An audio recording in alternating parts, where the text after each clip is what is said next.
Assalamualaikum warahmatullahi wabarakatuh.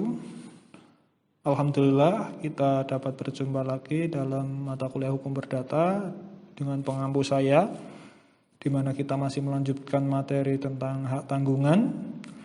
Adapun sebelum kita melakukan perkuliahan, mari kita berdoa terlebih dahulu menurut agama dan keyakinan masing-masing.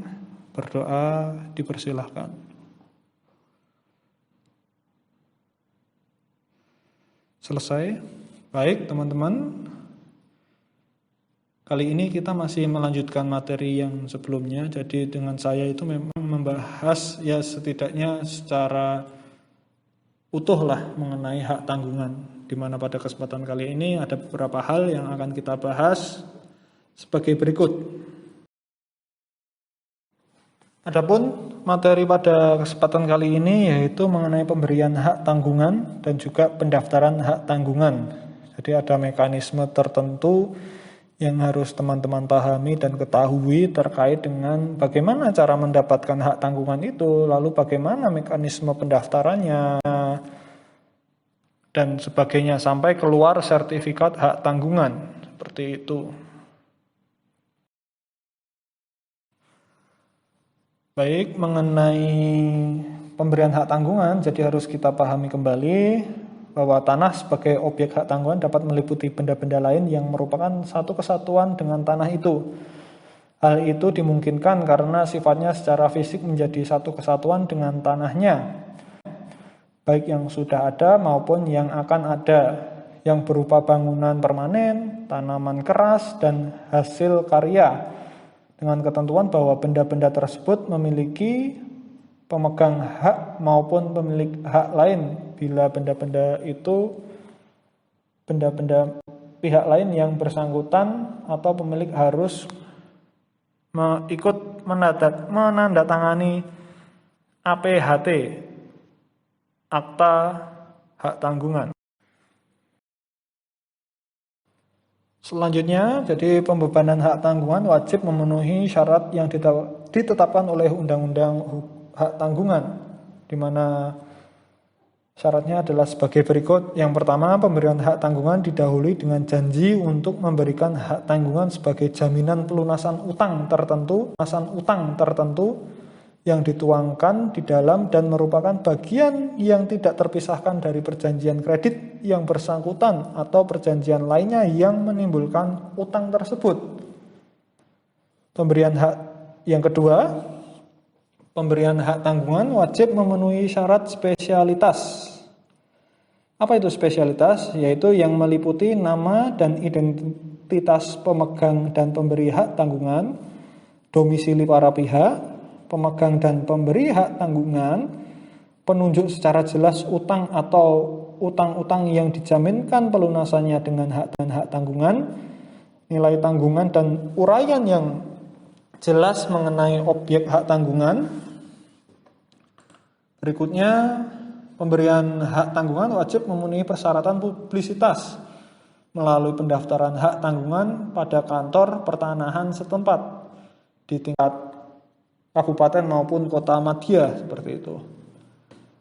Yang keempat, sertifikat hak tanggungan sebagai tanda bukti adanya hak tanggungan memuat titel eksekutorial dengan kata-kata demi keadilan berdasarkan ketuhanan yang Maha Esa. Jadi ini memang ketika berbicara nanti ada yang wan prestasi, terus adanya eksekusi hak tanggungan, itu sudah berdasarkan nilai-nilai keadilan, karena sudah ada titel eksekutorial dengan kata demi keadilan berdasarkan ketuhanan yang Maha Esa. Yang berikutnya, batal demi hukum jika diperjanjikan bahwa pemegang hak tanggungan akan memiliki objek hak tanggungan apabila debitor cedera janji atau wan prestasi. Seperti itu. Jadi ada beberapa syarat yang harus kalian ketahui dan pahami mengenai pemberian hak tanggungan. Jadi tata cara pembebanan hak tanggungan dimulai dengan tahap pemberian hak tanggungan di hadapan PPAT, seperti itu. Akan kita lanjutkan. Sekarang kita masuk ke materi pendaftaran hak tanggungan secara konvensional. Jadi ada dua cara pendaftaran hak tanggungan di mana dilakukan secara konvensional, secara biasa kalian datang ke kantor pertanahan dan sebagainya, dan juga secara online dengan perkembangan terkini seperti itu. Jadi ketika berbicara pendaftaran hak tanggungan, memang pertama kali jadi tata cara pembebanannya hak tanggungan dimulai dengan tahap pemberian hak tanggungan di hadapan PPAT. Jadi pejabat pembuat akta tanah, pemohon datang ke sana yang berwenang dan dibuktikan dengan APHT seperti itu. Jadi di sini menurut pasal 13 sampai pasal 14 Undang-Undang Hak Tanggungan yang secara sistematis diuraikan oleh Salim HS sebagai berikut.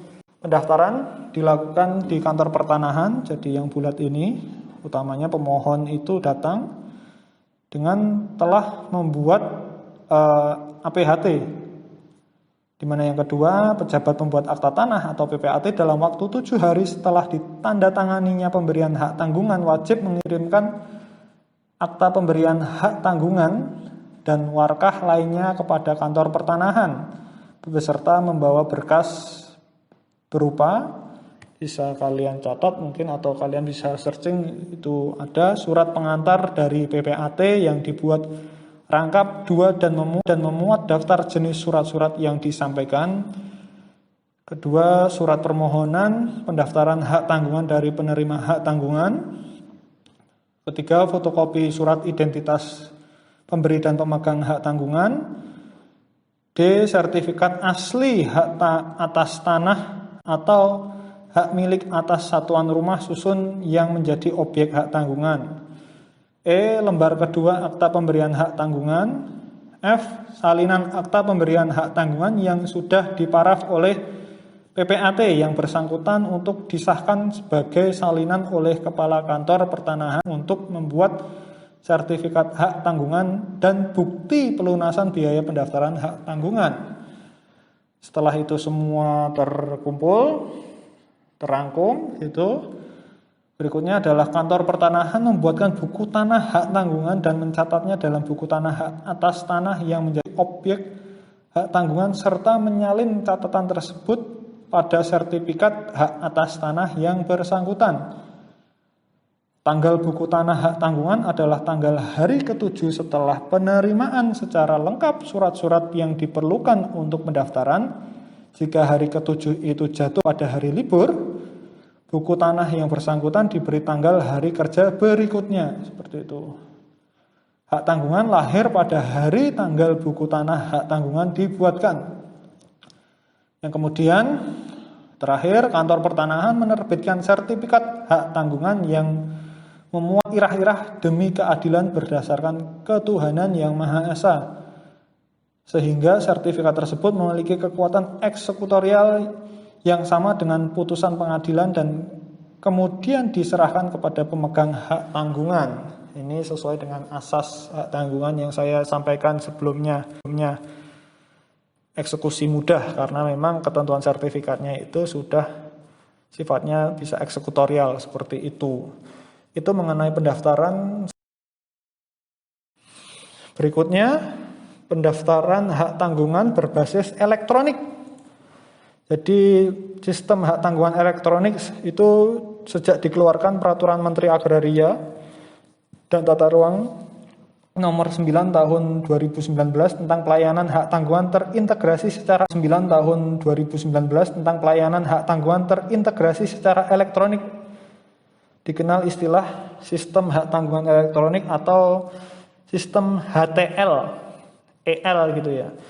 Sistem HTL sebagaimana dimaksud pasal 1 angka 6 adalah pelaksanaan sistem ini jadi serangkaian proses pelayanan hak tanggungan dalam rangka pemeliharaan data pendaftaran tanah yang diselenggarakan melalui sistem elektronik yang terintegrasi. Pelaksanaan sistem HTL ini diselenggarakan oleh kantor pertanahan secara bertahap menyesuaikan dengan kesiapan data pendukung. Jenis layanan hak tanggungan yang dapat diajukan oleh sistem HTL Salah satunya adalah pendaftaran hak tanggungan sebagaimana yang Anda tanyakan atau yang kita pelajari saat ini. Selain itu, sistem ini juga melayani peralihan hak tanggungan seperti itu, perubahan nama kreditor dan penghapusan hak tanggungan. Jadi ada beberapa hal yang harus diperhatikan, bahwa ketika mengajukan hak tanggungan, pendaftar hak tanggungan itu harus terdaftar terlebih dahulu HTL, di mana cara ketentuannya adalah sebagai berikut. Pengguna layanan sistem HTL terdiri dari perseorangan atau badan hukum selaku kreditor dan aparatur sipil negara kementerian yang bertugas melayani hak tanggungan. 2. Terhadap perseorangan atau badan hukum sebagaimana dimaksud sebelumnya harus menjadi pengguna terdaftar pada sistem HTL dengan memenuhi persyaratan: A. Mempunyai domisili elektronik, B. Surat keterangan terdaftar di otoritas jasa keuangan, C. Pernyataan pemenuhan persyaratan dan kriteria serta persetujuan ketentuan sebagai pengguna terdaftar, D. Syarat lainnya yang ditentukan oleh kementerian. Kementerian melakukan verifikasi atas pendaftaran dan berhak menolak pendaftaran dimaksud. Adapun selanjutnya, lebih lanjut, mekanisme pendaftaran hak tanggungan melalui sistem HTL dapat dirangkum sebagai berikut. Ini gambar yang saya tampilkan ini, jadi diperhatikan. Semua itu terangkum dalam sistem HTL, jadi secara online. Pengguna terdaftar mengajukan permohonan layanan hak tanggungan secara elektronik melalui sistem HTL. Itu yang pertama. Kedua, selain berkas persyaratan permohonan pendaftaran dalam bentuk dokumen elektronik, pemohon juga membuat surat pernyataan mengenai pertanggungjawaban keabsahan dan kebenaran data dokumen elektronik yang diajukan, khusus persyaratan berupa sertifikat hak atas tanah atau hak milik atas satuan rumah harus atas nama debitur, seperti itu. Ketiga, permohonan layanan yang diterima oleh sistem HTL akan mendapatkan tanda bukti pendaftaran permohonan yang diterbitkan oleh sistem dengan paling sedikit memuat nomor berkas pendaftaran pemohon, tanggal pendaftaran pemohon, nama pemohon, dan kode pembayaran biaya layanan. Keempat, layanan hak tanggungan ini dikenakan biaya sesuai dengan ketentuan peraturan perundang-undangan mengenai penerimaan negara bukan pajak yang berlaku pada kementerian. Setelah mendapatkan bukti pendaftaran permohonan, pemohon melakukan pembayaran biaya melalui bank persepsi paling lambat 3 hari setelah tanggal pendaftaran permohonan. Yang kelima, setelah data permohonan dan biaya pendaftaran permohonan terkonfirmasi oleh sistem elektronik, sistem HTL akan memproses pencatatan hak tanggungan buku tanah. Ini sudah sama seperti yang dilakukan pada pendaftaran secara konvensional tadi.